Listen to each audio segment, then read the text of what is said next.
Bien-aimés du Seigneur, loué soit Jésus-Christ. J'espère que vous vous portez très bien. Nous voici dans le mois d'octobre, mois très béni d'octobre, où nous prions notre Mère, la Vierge Marie, médiatrice de toutes les grâces. Alors, toute l'équipe de Dies Domini vous souhaite à tous un très bon mois, un saint mois d'octobre, et que la Vierge Marie intercède pour nous, pour que nous puissions recevoir toutes les grâces que nous demandons à son Fils Jésus-Christ. Alors, pour ce deuxième numéro du mois d'octobre, deuxième numéro de Dies Domini, bien sûr, nous allons commenter l'évangile selon Saint Luc. Nous sommes toujours avec Saint Luc et aujourd'hui, ce sera le chapitre 17 du verset 11 à 19.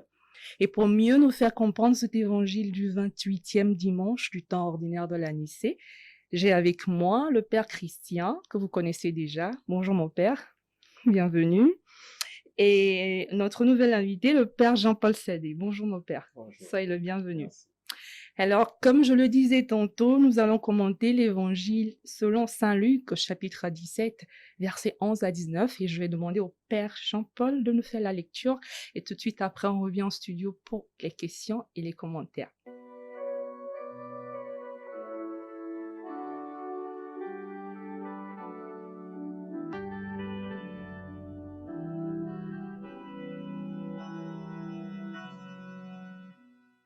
Évangile de Jésus-Christ selon saint Luc. En ce temps-là, Jésus marchant vers Jérusalem, traversait la région située entre la Samarie et la Galilée. Comme il entrait dans un village, 10 lépreux vinrent à sa rencontre. Ils s'arrêtaient à distance et lui crièrent: Jésus, Maître, prends pitié de nous. À cette vue, Jésus leur dit: Allez vous montrer aux prêtres. En cours de route, ils furent purifiés. L'un d'eux, voyant qu'il était guéri, revint sur ses pas en glorifiant Dieu à pleine voix. Il se jeta face contre terre aux pieds de Jésus en lui rendant grâce. Or, c'était un Samaritain. Alors Jésus prit la parole en disant: Tous les 10 n'ont-ils pas été purifiés? Les 9 autres, où sont-ils? Il ne s'est trouvé pas mieux que cet étranger pour revenir sur ses pas et rendre gloire à Dieu. Jésus lui dit: Relève-toi et va, ta foi t'a sauvé.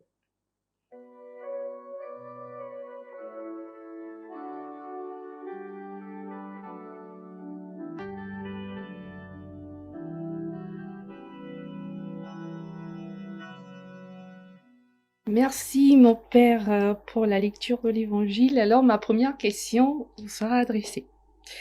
L'évangile de ce dimanche commence par cette précision: Jésus marchant vers Jérusalem. Alors nous voudrons bien savoir pourquoi est-ce qu'il allait à Jérusalem, c'est quoi le contexte de ce chapitre 17, et puis d'où est-ce qu'il part, il partait pour aller à Jérusalem. Souvent, peut-être on dit, il s'en va à une fête ou bien il va rencontrer quelqu'un, mais ici dans ce chapitre, on a juste dit, il marche vers Jérusalem.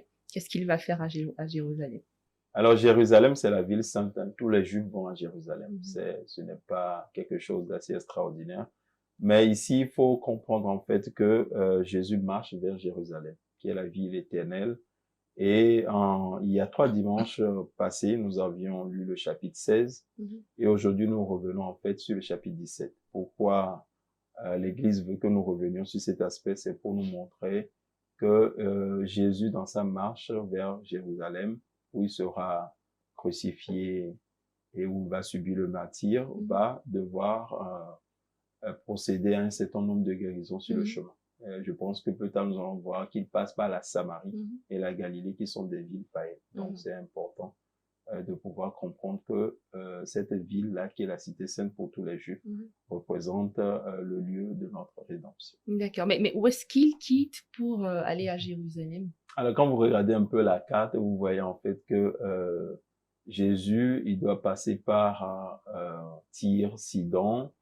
Il y a une ville au milieu qui est proche de Sidon, qui est Sarepta, dont on ne parle pas ici dans ce chapitre. Donc, il doit traverser en fait tout ça. Donc, il quitte l'autre côté de la Palestine pour aller vers la ville sainte. D'accord, merci mon Père. Alors Père Christian, dans l'évangile, il est dit que Jésus passe par la Samarie et la Galilée. avant d'aller à Jérusalem.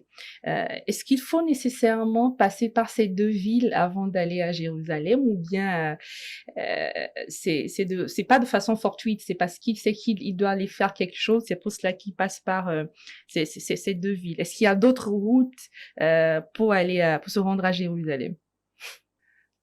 Alors, pour répondre à ce genre de questions, il faut forcément consulter la carte de la Palestine au temps de Jésus. Mhm. Et chose importante à savoir, Galilée est au nord, Samarie au centre et la Judée, avec pour capitale Jérusalem, au sud. D'accord. Bon, il y a tout au fond, au sud encore, il y a Idumée. Mais bon, voilà, donc Jésus, il est parti de Galilée. Sa ville natale, Nazareth, se trouve en Galilée. Mhm. Et donc, pour parvenir à Jérusalem, il fallait forcément passer par la Samarie, qui était au centre. D'accord. Alors, dans sa marche en allant vers Jérusalem, dans l'Évangile, il nous est dit que 10 lépreux viennent à sa rencontre. Alors, je voudrais savoir pourquoi le nombre 10. L'évangéliste aurait pu dire juste des lépreux viennent à sa rencontre. Mais pourquoi est-ce qu'il a tenu à préciser le nombre de lépreux qui venaient à la rencontre de Jésus? Bon, deux réponses plausibles. La première, pour dire que, bon, 10, entre autres chiffres de plénitude dans la numérologie juive, comme le chiffre 7, le chiffre 5, 3, etc. 10 commandements, c'est 10. Oui. C'est en fait pour expliquer l'exhaustivité, le caractère exhaustif donc de ces lépreux-là qui sont appelés à la purification. Mais il faut pas oublier aussi que, puisque le texte précise qu'il y a un qui est revenu sur, enfin, il a eu un comportement particulier par rapport aux autres. Bon, je crois que c'est à dessein pour dire que s'il y a un, combien ils étaient. Il fallait quand même le dire. Il fallait préciser. Voilà, il fallait préciser. Donc, je crois que on peut considérer ces deux données-là pour comme réponse. D'accord. Père Jean-Paul, vous voulez ajouter oui, quelque chose? Oui, comme le Père Christian le disait, en fait, 10, c'est la symbolique de la totalité, de l'entièreté, de la globalité. Mais moi, je voyais plutôt le 10 moins 1, comme le Père voulait. Je pense qu'on reviendra là-dessus plus tard. Parce que le 1, le 3, le 7, le 9 représentent le symbole de la perfection. Donc, 9 juifs qui croient qu'ils sont déjà parfaits à cause de la loi. Et il y a 1, donc 10 moins 1, qui donne 9 qui sont parfaits et 1 qui revient sur ses pas.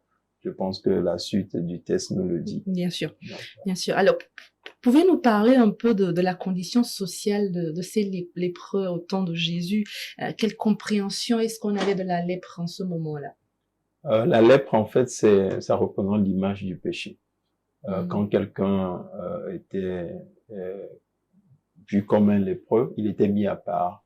Et donc, déjà même dans le Lévitique, le Seigneur va dire à Moïse et à Aaron, si on trouve quelqu'un qui a une tache sur lui, il faut le mettre à part de peur qu'il ne contamine les autres. Je pense qu'au départ, c'était pour une question de santé. De santé. Et plus tard, ils sont devenus une catégorie sociale qui ont été mis à part. Et il fallait mettre une cloche et sonner, voilà, j'ai la lèpre pour que les autres s'éloignent parce que il n'y avait pas de remède à l'époque de Jésus. Et donc, c'est une catégorie de personnes qui sont mises à part. Et tant qu'ils ne guérissent pas, ils ne peuvent pas se présenter au prêtre pour dire qu'ils sont guéris et réintégrer la société.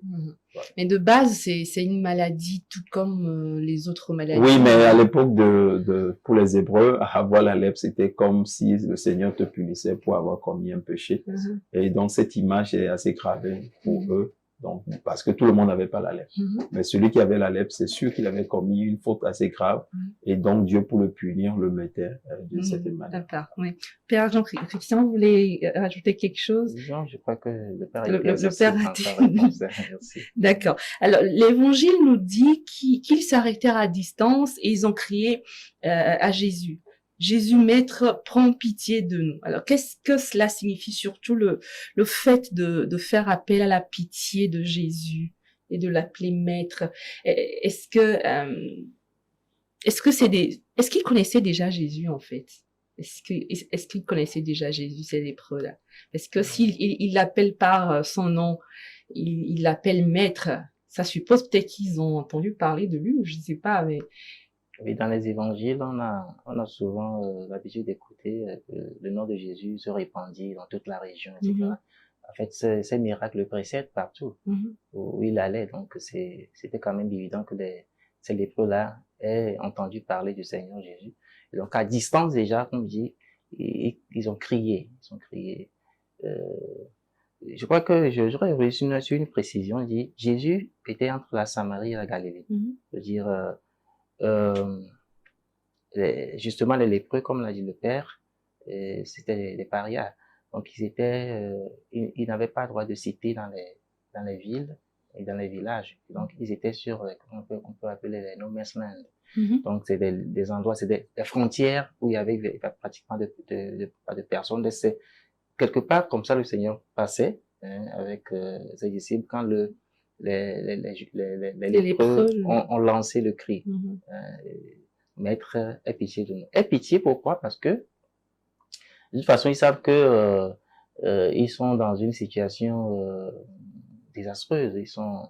Ils ont besoin d'aide. C'est une manière d'exprimer leur petitesse, leur faiblesse par rapport au mal qui les ronge depuis des années. Et donc, celui qui pouvait les aider, ce ne serait que par pitié, quoi. Donc, voilà, aie pitié de nous. Et puis, Jésus, maître, justement, ayant entendu parler de lui, avant son arrivée, ils se sont dit certainement que celui-là n'est pas un homme ordinaire et que c'était naturellement le Fils de Dieu. Voilà, il avait une puissance extraordinaire. Et donc, Rabbi, maître, quoi. Voilà. C'est-à-dire, ils avaient déjà confiance. Voilà. C'est-à-dire, ils ont entendu parler de lui, ils se sont dit, s'il arrive à guérir d'autres personnes. Voilà, il le ferait certainement pour eux. Voilà. Donc, c'était un moment de confiance, et sachant que lui, il avait tout pouvoir pour guérir et pour relever de la maladie. Voilà. Père Jean-Paul, vous voulez ajouter quelque chose? Non, je pense que la clarté. D'accord. Alors, pourquoi est-ce qu'en réponse, Jésus leur demande d'aller, enfin, il les renvoie aux prêtres? Est-ce que, bon, c'est pas vraiment compréhensible parce que les gens vous demandent de les guérir et vous leur demandez d'aller voir d'autres personnes. C'est quoi le rôle des prêtres dans ce contexte? Alors, les prêtres, à l'époque de Jésus, c'est eux qui, en fait, guident le culte. Ils sont des personnages assez importants dans les synagogues, dans le temple. Oui. Et donc, pour ces gens-là qui ont été mis de côté, comme le Père le disait tout à l'heure, qui sont des parias de la société, il fallait se montrer à celui, en fait, qui guide la loi, celui-là qui peut vous réintégrer à la société en vous disant, OK, j'ai constaté, en fait, que la lettre est partie. Et désormais, la loi vous autorise à reprendre le culte et à réintégrer en fait la communauté. Donc, il devait retourner au prêtre qui allait constater la guérison et en fait les réintégrer. Donc, les prêtres jouent un rôle assez important dans le culte et dans la mise en exergue de tout ce qui constitue l'intégration par rapport à la société, par rapport aux normes, aux valeurs et aux mœurs. Mais mon père, au moment où Jésus leur demandait d'aller voir les prêtres, ils n'étaient pas encore guéris. Voilà, donc on comprend pas pourquoi ils leur demandent. Enfin, même si les lépreux à leur place devaient se dire, enfin, si on était à leur place, on devait se dire, mais on n'est pas encore guéris, qu'est-ce qu'on va aller chercher chez les prêtres? Non, en fait, quand Luc nous propose en fait cet évangile en nous disant qu'ils étaient 9, en fait ils étaient 10 en repartant, parce que il y a une précision qui va revenir, c'est que en repartant, il y a un qui constate qu'il est guéri. Les autres sont tellement mus par la loi et par le désir d'être intégrés, ils vivent selon la loi. Ils n'ont pas vu autre chose comme la grâce, comme le premier qui a vu quelque chose d'autre, qui a vu la grâce que Dieu lui apporte d'être guéri.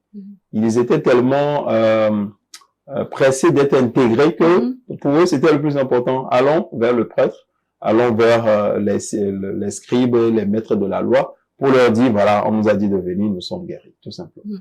Donc, ils n'ont pas pris la peine, en fait, de voir au-delà de la loi. Ils sont restés enfermés dans cette loi de Moïse qui leur dit, bon, si vous avez la lèvre, vous vous mettez à l'écart jusqu'à ce qu'on vous dise d'aller voir le prêtre qui vous réintègre. Donc, ils sont restés au premier abord de cette guérison que le Seigneur leur apporte. Mais avant de entre guillemets, d'accuser ces 9 lépreux qui ne sont pas revenus sur leur pas. Est-ce qu'on pourrait pas voir quand même une attitude de confiance déjà de ces 10 lépreux? Parce que, comme je viens de le dire, quand Jésus les renvoie aux prêtres, ils n'étaient pas encore guéris. C'est en chemin qu'ils ont été purifiés.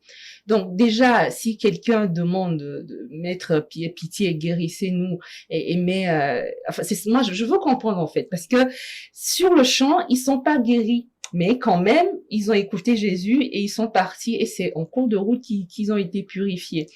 Donc, moi, je veux savoir, est-ce que, avant de leur jeter la pierre à ces 9 Non, en fait, on ne le jette pas la pierre, c'est la symbolique que cela Oui. représente. Faut pas oublier toujours le symbole du chiffre 9. 9, c'est la perfection. Des gens qui croient qu'ils ont déjà atteint quelque chose. Déjà, ils sont juifs. Oui. L'autre est samaritain. Donc, ils n'ont pas les mêmes perspectives. Il y a certains qui se croient déjà sauvés, qui ont la loi et les prophètes, et qui pensent que les Samaritains, c'est parce qu'ils étaient dans la même condition qu'ils étaient ensemble. Ils n'avaient pas le choix. Sinon, en temps normal, un Samaritain ne marche pas avec les Juifs. Ils allaient le mettre à l'écart pour lui dire non, non, non, non. Va à Garizim ou bien va de l'autre côté et puis tu seras sauvé. Mais comme ils étaient dans la même condition, ils n'avaient pas le choix. Et le texte nous précise que c'est en cours de route qu'ils furent purifiés. Donc, sûrement qu'en reprenant, quand il leur dit allez, ils sont tellement pressés. Ils ont vu jusqu'à, bon, la loi nous dit, il faut toujours se montrer au prêtre. Ils sont restés au premier abord. Et on a dit, l'un d'eux voyant. Ça veut dire qu'ils n'ont même pas vu qu'ils étaient guéris. Ils étaient tellement pressés d'aller voir les scribes, les maîtres de la loi, les prêtres, qu'ils n'ont même pas remarqué qu'ils avaient déjà la peau qui est redevenue comme la peau d'un enfant. Alors, Père Christian, je vais revenir encore à la question parce que il y a toujours pour moi une zone d'ombre. Quand les 10 lépreux allaient vers les prêtres, comme l'a dit le Père Jean-Paul, c'est parce qu'ils veulent être réintégrés dans la société, parce que le prêtre a ce rôle-là de les réintégrer dans la société. Mais c'est-à-dire, ils se demandent, ils devraient être guéris d'abord. Moi, ma question, c'est, quand ils partaient de chez Jésus, ils n'étaient pas encore guéris. Alors, si je vais couper la poire en deux, je comprends votre inquiétude. Voilà. En fait, le Père ne voulait pas... L'aspect que le Père voulait montrer, c'est très important, parce que la confiance, on sait déjà qu'elle est là. C'est parce que, sinon, il n'avait même pas l'élément confiance, il ne se serait pas adressé au Seigneur Jésus. Parce qu'il savait que, bon, et voilà, ayant entendu parler de lui, il pouvait les sauver. Donc, il y avait la confiance qui s'était installée. Donc, c'est au nom de cette confiance-là qu'ils se sont mis en mouvement. De dire, OK, ce qu'il nous a dit, nous allons le faire. Mais cet aspect-là, il fallait quand même que nous puissions, le voir pour comprendre que, eh bien, effectivement, ces autres-là étaient obnubilés par juste l'intégration sociale. Et puis, voilà, c'est pourquoi ils étaient pressés de faire le mouvement. Se montrer au prêtre. Donc, moi, je crois que c'est quand même important ce que le Père a dit. D'accord. Alors, après la guérison, l'Évangile nous dit qu'un seul est revenu sur ses pas pour rendre gloire à Dieu. Et il se jeta face contre terre. Que signifie le geste qu'il a fait, le fait de se jeter face contre terre devant Jésus? La prostration. On sait que dans la Bible, c'est un geste qui est, comment dire, que l'on exécute seulement envers la sainteté, envers Dieu, quoi, en fait. Donc, c'est pour revenir à ce que j'avais dit auparavant, en disant que il savait que celui-là, c'était pas n'importe qui. C'était quelqu'un de spécial et la guérison lui a donné raison, en fait. Et donc, quand il est revenu, je sais pas, c'est parce qu'il a reconnu en lui le Fils de Dieu, le Messie. Et donc, il s'est prostré, il s'est courbé jusqu'à terre, voilà, pour dire, voilà, je t'adore, toi mon Dieu. Merci. Alors, Père Jean-Paul, je sais que vous avez déjà parlé de ceci dans votre commentaire précédent, mais j'aimerais bien qu'on revienne dessus parce qu'il a été précisé que le seul qui est revenu dire merci à Jésus, qui est venu rendre gloire à Dieu, c'est un Samaritain. C'est bien précisé qu'un Samaritain. Alors, qu'est-ce que l'évangéliste veut nous faire comprendre en précisant que le seul qui est revenu dire merci, c'est un Samaritain?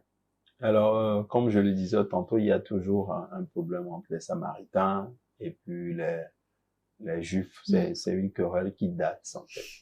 Et si bien que ceux-là, ils n'avaient pas le choix, ils avaient la même maladie, donc ils se sont retrouvés ensemble. Mais celui-là qui n'est pas digne, qui, d'une certaine manière, qui ne se retrouve pas dans le salut, c'est lui qui, en rendant grâce, on dit, il chantait Dieu en pleine voix.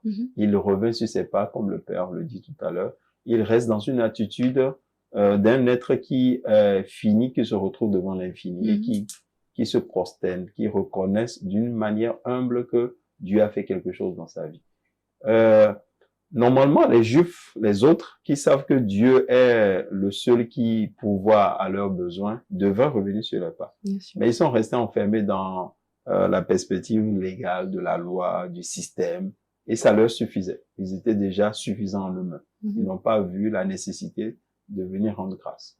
Et donc, celui-là qui déjà n'a pas la loi et les prophètes pour lui, et qui est mis à part déjà dès le départ, c'est celui-là que Dieu choisit. Le plus souvent, nous disons que Dieu choisit les faibles, ceux-là qui ne sont rien, pour les élever, pour leur accorder en fait sa grâce.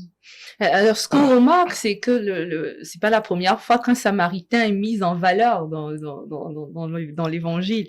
On se rappelle de l'évangile du bon Samaritain qui a pu s'arrêter qui a pansé les plaies de ce moribond là où les Juifs et les autres sont passés à côté. Alors, je vais poser la question au Père Christian. On a l'impression que c'est un symbolique, le Samaritain face aux Juifs. Et aujourd'hui, je me dis, si on le met dans notre contexte, aujourd'hui, dans notre monde actuel, ça doit bien vouloir dire quelque chose, que l'évangéliste met l'accent sur le fait que c'est celui-là qui est considéré comme le païen, celui-là qui est considéré comme le paria, comme a dit le Père, c'est celui-là qui vient plutôt rendre grâce à Dieu. Et comme je l'ai dit tout à l'heure dans l'évangile du bon Samaritain, c'est celui-là qui montre le bon exemple. Et celui qu'on considère, bien ceux qu'on considère normalement comme les gens qui sont proches de Dieu, qui font autre chose. Si on veut faire le parallèle avec notre monde actuel, qu'est-ce qu'on doit bien pouvoir comprendre? Jean l'a dit dans son prologue, verset 11 et suivant, il disait la lumière a brillé dans les ténèbres, et les ténèbres ne l'ont pas arrêté ou accueilli. Il est venu chez les siens, et les siens ne l'ont pas reçu. Mais à celui qui l'a reçu, il a donné le pouvoir de devenir enfant de Dieu. C'est pour dire que, effectivement, quelquefois nous leurrons. Nous leurrons cette attitude des Juifs qui pensaient le salut leur était réservé à eux seuls, et ils considéraient les Samaritains comme des hérétiques, quoi, carrément des infidèles, parce qu'à cause de cette querelle, dont on parlait tout à l'heure. Et voilà, donc c'est ce que nous faisons aussi au quotidien. Je crois que quelquefois nous targuons de nos appartenances religieuses, même pour dénigrer les autres. Voilà, eux ils sont de telle ou telle obédience, nous sommes, voilà, c'est nous qui avons le dépôt de la foi, etc. Qu'est-ce que tout ça veut dire? Alors l'essentiel c'est quoi? C'est de reconnaître la Seigneurie de Dieu. L'essentiel c'est de savoir que sans les autres, on n'est pas complet, et que le Seigneur nous a créés pour que nous vivions en société et que l'homme est un être sociable. D'accord. Alors, qu'est-ce que Jésus veut nous enseigner en appréciant le geste de ce Samaritain, le fait qu'il soit revenu dire, rendre grâce à Dieu. Qu'est-ce que Jésus veut nous enseigner en appréciant son geste? Oui. C'est un geste de conversion, en fait. Et revenir sur ses pas, est-ce que ça veut dire se convertir, faire volte-face. Voilà. Donc il a senti quelque chose de fort. Il a senti un changement, et ce changement l'a transformé. Donc c'est ça en fait la conversion de c'est donc un geste de conversion en fait intérieur que ce Samaritain a posé, et voilà. Et cela a plu au Seigneur Jésus, parce que les autres n'ont pas, comment on dit, la grâce est passée tout près, mais ils n'ont pas vu la grâce passer. Mais c'est celui qui est considéré comme hérétique, c'est lui qui a été saisi par la grâce. Donc D'accord, merci. Père Jean-Paul, alors Jésus l'a répondu au lépreux, celui qui est revenu rendre grâce à Dieu, relève-toi et va, ta foi t'a T'a sauvé. Alors, comment est-ce que, je veux comprendre ce terme que Jésus a utilisé. C'est en revenant sur ses pas que le Samaritain a démontré sa foi. C'est ça, le geste de foi qu'il a fait, c'est en revenant sur ses pas, rendre grâce. Non, le geste de foi, c'est de pouvoir reconnaître et d'attribuer à Dieu ce qui lui revient. Les autres ont reçu la même chose. Ils sont pas revenus vers Dieu pour lui dire, c'est grâce à toi que je suis redevenu ce que je dois être et je viens pour te rendre grâce. Saint Jean d'Arc aimait dit Dieu premier servi. Il faut rendre à Dieu ce qui lui appartient. Le plus souvent, nous ne sommes pas toujours dans la perspective de la reconnaissance, de la gratitude. Nous aimons, comme un des saints disait, généralement les dimanches, les gens vont et demandent. Il y a personne qui va pour dire merci. Et donc, il est important, il est impératif de pouvoir rendre grâce à Dieu, de lui dire merci pour ce qu'il fait, ce qu'il continue de faire, ce qu'il fera dans nos vies. Et cette reconnaissance, cette gratitude-là, c'est ce qui fait que Dieu lui ajoute quelque chose de plus pour lui dire, oh, en plus de la guérison, je t'ajoute quelque chose. Ta foi t'a sauvé. Les autres, ils ont reçu une guérison, on n'a pas dit qu'ils sont sauvés. Il n'y a que Dieu pour voir à un homme que, voilà, ce que tu possèdes là et pour lequel tu es revenu rendre grâce va te conduire à la vie éternelle. Justement, ma prochaine question, c'était ça. Est-ce que les 9 autres lépreux, ils sont pas sauvés? Est-ce que, je sais que le Seigneur ne donne pas quelque chose et reprend ensuite. Je me dis, je suppose que c'est pas parce qu'ils sont pas revenus dire merci que ils ne seront pas guéris. C'est sûr qu'ils ont été guéris et bon, c'est bon pour la vie, ils sont guéris. Mais le fait qu'ils soient pas revenus rendre grâce comme le Samaritain, ça veut dire qu'ils n'ont pas été sauvés. Dans tous les évangiles, le plus souvent, il y a deux perspectives. Il y a la perspective spirituelle, il y a la perspective matérielle, corporelle. Le plus souvent, dans l'autre évangile où Jésus nous dit, afin de montrer que le Fils de l'homme a le pouvoir de guérir, il dit, va, tes péchés te sont pardonnés. Donc, le plus souvent, les gens s'arrêtent à la première, à la corporéité, à la matérialité. Ils sont guéris. On n'a pas dit qu'ils n'étaient pas guéris, comme tous les autres. Mais on n'a pas dit qu'ils étaient sauvés, parce que ça veut dire qu'ils doivent travailler à faire quoi? À reconnaître en Dieu leur sauveur et à lui rendre à Dieu ce qui lui revient. C'est-à-dire être des personnes reconnaissantes. C'est ça. Ils ont failli à cela, eh bien, ils n'ont pas eu ce que l'autre a eu. Parce qu'il est le seul à qui Dieu, qui connaît le futur, peut savoir que celui-ci sera avec lui. Il lui dit, ta foi t'a sauvé. Les autres ont été guéris. Ils n'ont pas été sauvés. L'évangile a précisé cela. Bien précisé. On se limite à ce qui est écrit. On ne va pas faire des si. D'accord. Donc, le Samaritain, en plus de la guérison corporelle qu'il a reçue, sa foi l'a sauvé. D'accord. D'accord. C'est bien clair. Ouais, c'est bien clair. Alors, mon père, est-ce que vous pouvez nous parler justement de cette foi qui sauve, selon Jésus? En fait, le père a répondu déjà à la question. Parce que la foi, c'est vrai, c'est une donnée universelle. Dit Dieu a tant aimé le monde, il a envoyé son Fils unique afin que quiconque croit en lui, c'est la foi, obtienne le salut. Mais cette foi-là est manifestée différemment par chacun de nous. Voilà. Donc, ce Samaritain a compris. Il a dit qu'il y a une donnée de reconnaissance, l'action de grâce qui est très importante que les autres n'ont pas vue. Et donc, c'est ça, en fait, la foi. La foi, il y a toujours quelque chose de particulier, de personnel, qui se greffe là-dessus et qui fait qu'elle devient complète.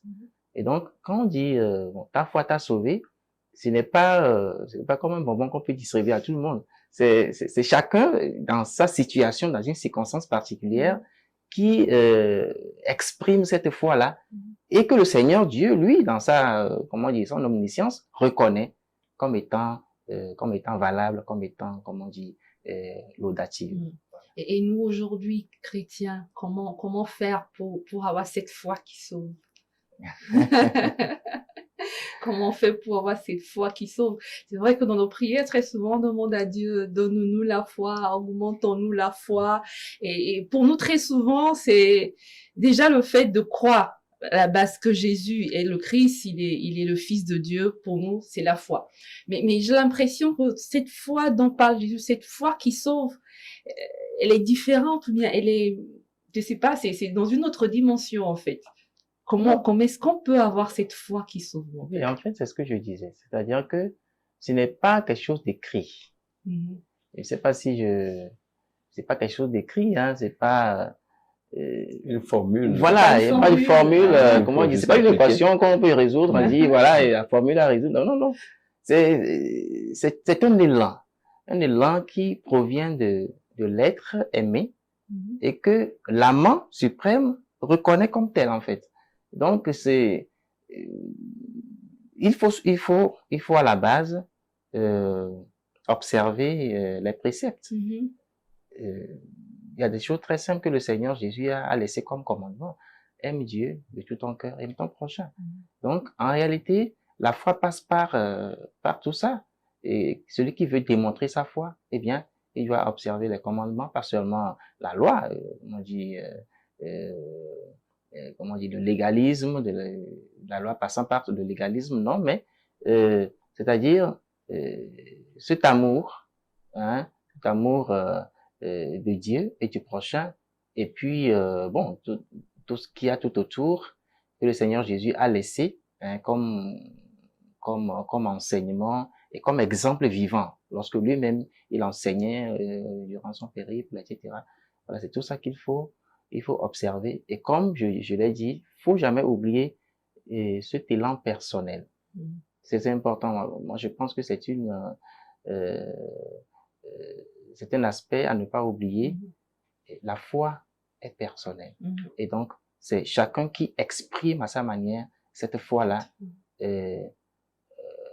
voilà, en y ajoutant la recette de base que j'avais dite tout à l'heure. D'accord, merci Père Christian. Père Jean-Paul, je voudrais que vous répondiez la même question parce que c'est important pour moi. C'est vrai, le Père a dit beaucoup de choses, mais qu'est-ce que vous pouvez aussi rajouter? C'est quoi cette foi qui sauve qu'on peut avoir aujourd'hui, nous Moi, je chrétiens? définis essentiellement la foi comme l'adhésion à la personne de Jésus. Mais cette adhésion n'est pas, comme le Père le dit, quelque chose d'acquis. Il faut y travailler. Il y a 2 dimanches, on disait déjà, en lisant l'évangile de Lazare et du riche, qu'ils ont la loi et les prophètes. Donc, nous avons déjà quelque chose, des éléments qui peuvent nous aider. Mais il faut que nous travaillions sur nous-mêmes. Et ici, particulièrement dans ce dimanche-là, le Seigneur veut peut-être nous faire comprendre qu'il faut rendre à Dieu ce qui lui revient, c'est-à-dire la gratitude. Il faut essentiellement reconnaître combien Dieu nous envoie la grâce. Et cette grâce qu'il nous donne, il faut revenir pour lui dire tout simplement merci. Le plus souvent, en tant que chrétiens, nous n'arrivons pas à cet élan-là. Nous sommes plutôt dans la demande, dans la demande, dans la demande, dans la demande, dans la demande. Et nous oublions parfois de rendre grâce à Dieu. Le cœur reconnaissant est un cœur qui plaît à Dieu. Et nous avons une chanson populaire dans nos langues qui dit que celui qui ne reconnaît pas le bienfait qu'on lui fait n'est pas digne des autres. Ouais. Vous avez répondu à la prochaine question, mais bon, je vais je vais la reposer d'une autre manière. Qu'est-ce que l'action de grâce apporte dans la vie du chrétien? Et le chrétien qui rend grâce à Dieu, qu'est-ce que ça rapporte de plus dans sa vie? Reconnaître que quelque chose a été fait dans sa vie quand on se retrouve par rapport à des défis, à des challenges, à des adversités de la vie, c'est un pas de foi, c'est un sursaut de foi. Parce que beaucoup n'arrivent pas à reconnaître que ce qu'ils ont traversé, c'est pas la grâce divine. Alors si la grâce divine intervient dans votre vie, si nous sommes capables de faire des sauts ou de vaincre en fait des difficultés, il faut être aussi capable de reconnaître combien Dieu vient toujours nous apporter cette grâce. Et nous ne pouvons que la recevoir de Dieu. Il n'y a que Dieu qui nous donne toujours cela. Et je pense que l'évangile de ce dimanche, c'est pour nous porter à toujours rendre grâce. Le plus souvent, nous ne rendons pas grâce. La messe même, on dit en anglais, thanksgiving, une messe d'action de grâce. Nous venons en fait pour l'Eucharistia. C'est un moment pour rendre grâce. On vient pour rendre grâce d'abord et ensuite peut-être demander. Mais le plus souvent, la demande supplante l'action de grâce. Il faut rendre grâce à Dieu pour tout. Voilà ce que je peux dire. Merci Père Jean-Paul. Père Christian, la même question, hein? Qu'est-ce que l'action de grâce apporte dans la vie du chrétien? Oui, je dirais presque tout. Presque tout. Dieu est au centre de notre vie. Il faut savoir le reconnaître. c'est vrai, tout le temps, c'est la demande, comme dit le Père. Et lorsque vous faites un peu attention euh, aux demandes de messe sur nos paroisses, J'allais en venir. voilà, il faut voir, ils demandent, voilà. La protection, Divine, à n'en pas voilà finir, ceci. voilà. Donc, on demande beaucoup et puis on rend grâce peu. Ouais. On rend grâce peu. Alors que la formule même, bon, c'est pas stéréotypé, mais bon, ça a été, comment on dit, admis comme cela dans beaucoup de paroisses, on dit une ex d'action de grâce. L'exaction de grâce. Voilà. Et c'est comme ça que ça commence. Ah. Et pourtant, c'est pas, on ne rend C'est pas une- grâce, mais c'est- on c'est une demande. demande. Voilà. Donc, je crois que, comme l'a dit le Père Jean-Paul, c'est important pour le chrétien de rendre grâce parce que même le simple souffle de vie que nous avons, chaque jour nous nous mettons debout, c'est pas par notre force, c'est par Dieu. Vous savez, quelquefois, nous sommes trop aveuglés par les guérisons, les miracles, etc. Et les petites prières que nous faisons au Seigneur, nous n'avons même pas le bon réflexe de savoir que le Seigneur a forcément fait quelque chose.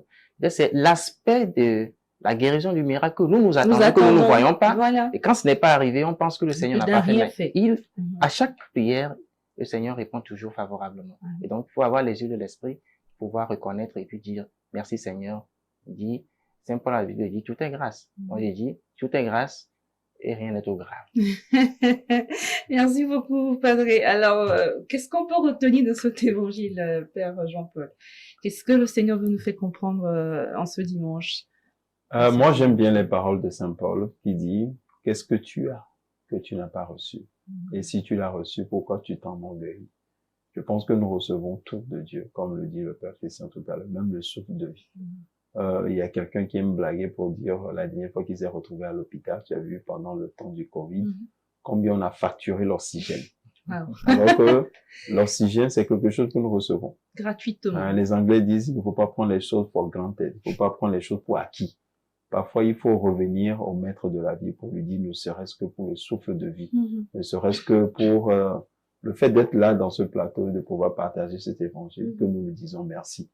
Et je pense qu'il y a quelques années, j'ai trouvé sur certaines paroisses un chapelet de merci. Un chapelet qui demande à ce qu'on dise merci. On ne demande rien. Chapelet de mille merci. Ah, chapelet de mille merci. Merci, merci, merci. Merci beaucoup, Seigneur. Il faut que nous apprenions à rendre grâce pour tout. Voilà ce que je peux dire. Merci. Merci à vous. Père Christian, qu'est-ce qu'on retient de cet évangile? Oui, naturellement, l'action de grâce. Je rejoins mon confrère, le Père Jean-Pierre et Jean-Paul, pardon. Et il a ajouté ceci par rapport au chiffre 9. On n'a pas pu en parler malheureusement beaucoup, mais il y avait beaucoup à dire à propos. Et le 10, on n'a pas dit le 10 moins 1. En fait, c'est pour dire que il faut pas faire du dédain, comment dire, du mépris par rapport aux autres.